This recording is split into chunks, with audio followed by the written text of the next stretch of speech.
Hello बच्चों, तो आज हम पढ़ने वाले हैं about the empty can test. तो बच्चों इस टेस्ट को ध्यान से पढ़ना क्योंकि एक बहुत इम्पोर्टेंट टेस्ट है जो कि हम यूज़ करते हैं। ठीक है, अब ये क्या यूज़ होता है, कैसे यूज़ करते हैं, कब हमें इसका इस्तेमाल करना होता है, ये अब हम सीखेंगे।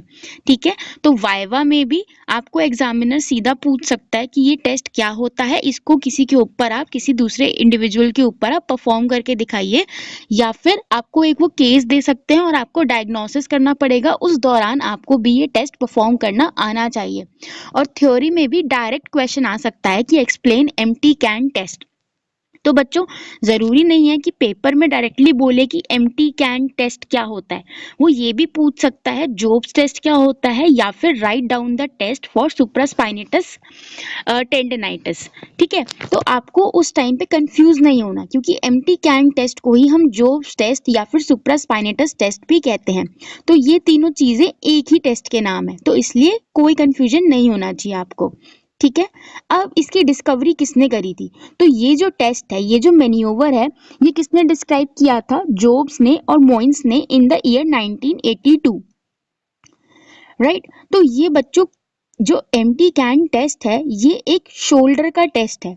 अब शोल्डर में भी बहुत सारी चीजें होती हैं, मसल्स हैं, नर्व्स हैं, बोन्स हैं। तो ये किस चीज को टारगेट करता है? तो देखो सुप्रास्पाइनेटस टेस्ट है। ठीक है, तो ये किसको टारगेट करेगा? सुप्रास्पाइनेटस मसल को। और ये मसल कहाँ पे प्रेजेंट होती है? शोल्डर में। ठीक है, तो यानी कि ये जो एम्प्टी कैन टेस्ट है ये एक शोल्डर के लिए स्पेसिफिक टेस्ट है। ठीक है, यानी कि इसको हम शोल्डर जॉइंट की पैथोलॉजी के लिए टेस्ट करते हैं। तो वहां पे जो सुप्रास्पाइनेटस मसल होती है उसमें अगर कोई प्रॉब्लम है तो ये टेस्ट जो है आपका ये पॉजिटिव आएगा। ठीक है,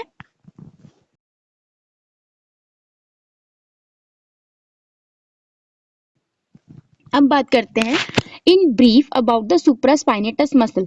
क्योंकि ऑब्वियसली अगर अब हम एम्प्टी कैन टेस्ट के बारे में पढ़ रहे हैं जो कि सुप्रास्पाइनेटस मसल को पैथोलॉजी बताता है, तो हमें सुप्रास्पाइनेटस मसल का एक ब्रीफ ओवरव्यू भी पता होना चाहिए। तो वैसे तो आपको पता होगा, बट जस्ट एक बार रिवीजन के लिए मैं आपको बता देती हूँ। ओरिजिन कहाँ से है इस मसल का? From the supraspinous fossa of the scapula. Insertion कहाँ पे होता है? Over the GT of the humerus. इसकी नर्व सप्लाई किससे है? By the suprascapular nerve which is C5 and C6। Blood supply is by the suprascapular artery. और इसका काम क्या होता है? ये एबडक्शन कराता है आर्म का और स्टेबलाइज करता है humeral head in the glenoid cavity during abduction. तो यूजुअली जो स्टार्टिंग का एबडक्शन होता है वो हम कहते हैं सुप्रास्पाइनेटस जो मसल है वो इनिशिएट करवाती है, बाद में वो एक्शन डेल्टोइड कर लेता है। यानी कि जब आप एबडक्शन मूवमेंट कर रहे होते हो ना बच्चों, तो जो स्टार्टिंग का होता है, जो इनिशिएशन ये था ना कि आप एक चिंगारी छोड़ दो फिर आग लग जाती है, तो वो चिंगारी कौन करती है काम यहाँ पे एबडक्शन में? सुप्रास्पाइनेटस। और फिर जो आग बढ़ाने का, जैसे कहते हैं ना घी डालो तो आग बढ़ती है, तो घी डालने का काम कौन करता है यहाँ पे? Deltoid muscle. आपने चिंगारी लगा दी सुप्रास्पाइनेटस ने एबडक्शन इनिशिएट करने की, अब उसमें घी कौन डाल रहा है? फिर डेल्टोइड की भाई चिंगारी अब तू बैठ जा, तूने अपना काम कर दिया, अब मैं इसको खींचूंगा और एबडक्शन मूवमेंट में ले जाऊंगा। ठीक है, तो बच्चों इस तरीके से याद करोगे ना चीजों को तो कभी नहीं भूलोगे। ठीक है, यहाँ पे आपको मसल का डायग्राम भी मैंने अच्छे से दिखा दिया है, तो यहाँ पे आपको कोई कंफ्यूजन नहीं होना चाहिए मसल के बारे में।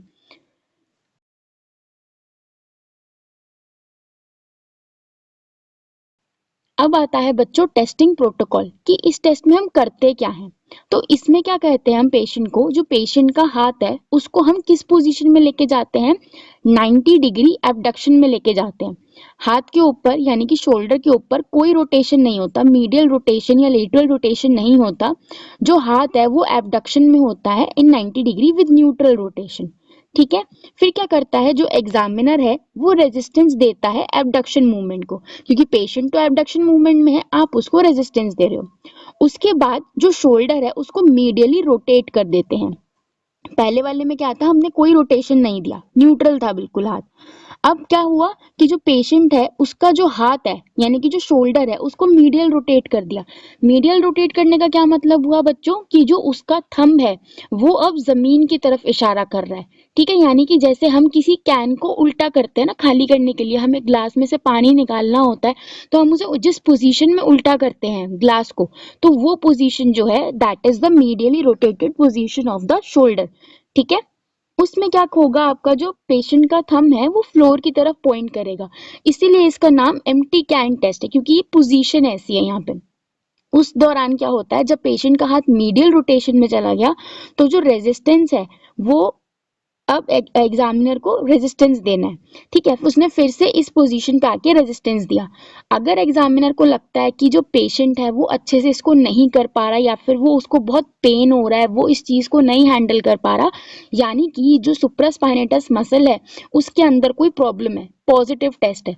और अगर जो पेशेंट है वो बहुत अच्छे से इसको ले पा रहा है, वो आपके रेजिस्टेंस से नहीं डर रहा, उसका हाथ वहीं है, वो अच्छे से उसको टैकल कर पा रहा है, मतलब कि जो उसकी मसल है, ये वाली जो चीज है, ये बिल्कुल ठीक है, उसमें कोई उसको दिक्कत नहीं है, उसने खुशी खुशी सब हैंडल कर लिया। ठीक है, इस इमेज में भी आप देख सकते हो। ठीक है, मीडियल रोटेशन। अब इसके थंब की पोजीशन देखो, यहाँ पे पेशेंट के जो थंब है वो नीचे है, जैसे हम किसी ग्लास को उल्टा कर रहे हैं ताकि उसका सामान गिर जाए। ठीक है, इस तरह से इसको याद रखना।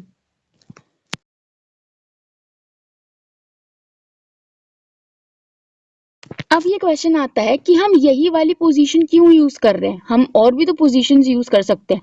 तो यहाँ पे देखो, हमने क्या बोला कि हम सुप्रास्पाइनेटस मसल को टेस्ट कर रहे हैं यहाँ पे। अब शोल्डर के अंदर तो काफी सारी मसल्स हैं, है ना, बट हर मसल का जो बच्चों प्लेसमेंट होता है ना, या फिर जो ओरिएंटेशन होती है वो बहुत अलग होती है। कुछ मसल्स की जो प्लेसमेंट होगी वो डिफरेंट होगी, किसी और मसल है, कोई और मसल है, उसकी जो प्लेसमेंट है वो डिफरेंट होगी। तो हमें वो पोजीशन लेके आनी है जहां पे जो ये स्पेसिफिक मसल है इसको हम टारगेट कर सके। फॉर एग्जाम्पल, अगर आपने एमएमटी पढ़ी है तो एमएमटी में हम ग्रुप मसल्स के लिए भी एमएमटी करते हैं और इंडिविजुअल मसल्स के लिए भी एमएमटी करते हैं। ठीक है, जैसे कि अगर मुझे एल्बो फ्लेक्सर्स के बारे में देखना है तो मैं एमएमटी एल्बो फ्लेक्सर्स की एज अ होल भी कर सकती हूँ कि पूरी ग्रुप मसल में। बट अगर मुझे इंडिविजुअली देखनी है एल्बो फ्लेक्सर्स की एमएमटी, तो मैं ब्रेकियालिस की अलग कर लूंगी, बाइसेप्स ब्रेकियाई की अलग कर लूंगी एमएमटी। ठीक है, वो मेरे पे डिपेंड करता है। सो दिस इज वाई कि ये वाली जो पोजीशन है जो हमने अभी यूज करी ड्यूरिंग टेस्टिंग प्रोटोकॉल, जब हमने पढ़ा, तो इस पोजीशन को हम इसीलिए यूज कर रहे हैं क्योंकि ये सुप्रास्पाइनेटस जो मसल है उसको आइसोलेट कर रहा है, अलग कर रहा है from the rest of the muscles, rotator cuff की। ठीक है, तो इसलिए इस पोजीशन को इतना इंपॉर्टेंस दिया गया है इन दिस टेस्ट।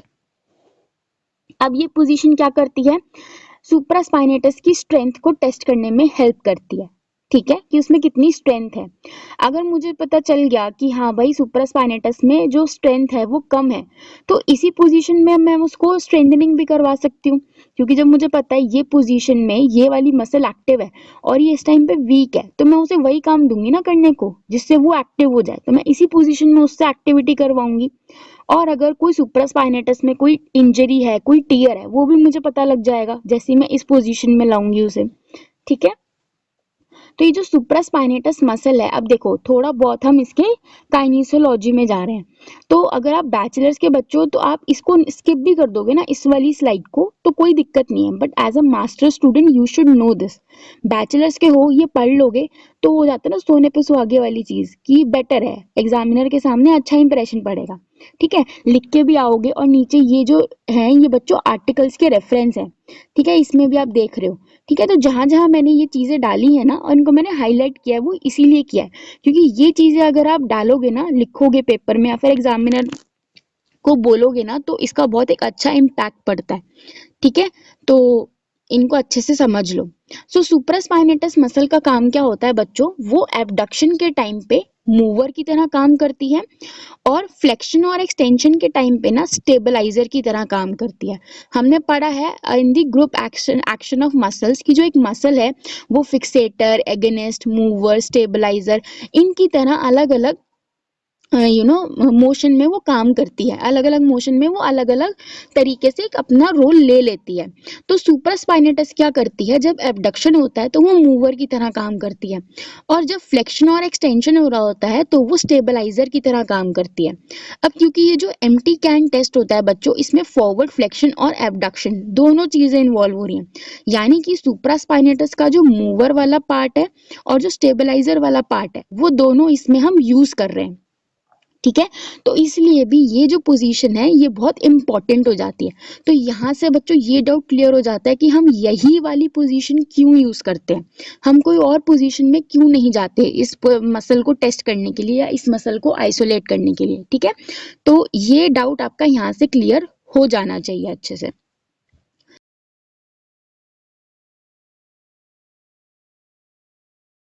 अब अगर एक पॉजिटिव टेस्ट है, आपने देखा, आपने रेजिस्टेंस दिया, फिर भी उसको पेन हो रहा है, ठीक है, पेन हो रहा है, उसको आपको लग रहा है कि पेशेंट को वीकनेस है, वो ये नहीं कर पा रहा टेस्ट, तो इसका मतलब क्या हुआ?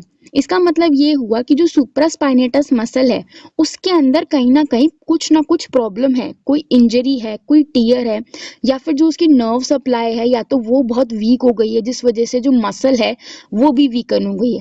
तो उसके बाद आपको एक कंफर्मेशन मिल जाता है कि हाँ भाई इस टेस्ट में कुछ ना कुछ प्रॉब्लम है, इस मसल में कोई ना कोई प्रॉब्लम है क्योंकि टेस्ट पॉजिटिव आया है। ठीक है, ये दोनों बच्चों रेफरेंस हैं। अलोंग विद दैट इंफॉर्मेशन मैंने जो मैगी बुक है ऑर्थोपेडिक असेसमेंट की वहां से भी ली है information, and these two are the articles. और कोई भी डाउट हो तो you can ask me in the comments. Thank you.